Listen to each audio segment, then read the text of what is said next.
ताज्या बातम्यांसाठी महान करेला सबस्क्राइब करा आणि बेल आयकॉनला क्लिक करा। छत्रपती संभाजी महाराजांच्या शौर्याचा इतिहास देखाव्यातून सादर। इचलकरंजीतील शिवशंभू भक्त भोई यांच्या घरी हलता देखावा।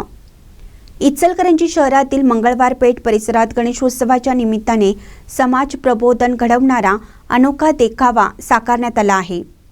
भोई परिवारातील शिवशंभू भक्त सूरज भोई आणि सुधाकर भोई यांनी आपल्या घरच्या गणेश मूर्ती समोर हलत्या देखाव्याच्या माध्यमातून छत्रपती संभाजी महाराजांचे शौर्य व बलिदान तसेच स्वामीनिष्ठ कवी कलश यांचे धैर्य उजागर केले आहे।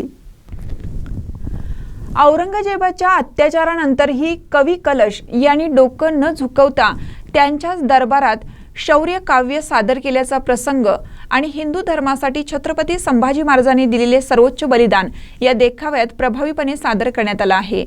सध्याच्या पिढीला केवळ सजावटीत रममाण न होता गणेश उत्सव हा सांस्कृतिक व ऐतिहासिक प्रेरणा देणारा असावा हा संदेश या देखाव्यातून दिला गेला आहे। या उपक्रमामुळे परिसरात गणेश उत्सवाचे वेगळेच आकर्षण निर्माण झाले आहे। महानकर न्यूजसाठी सुभाष भस्मे, इचलकरंजी।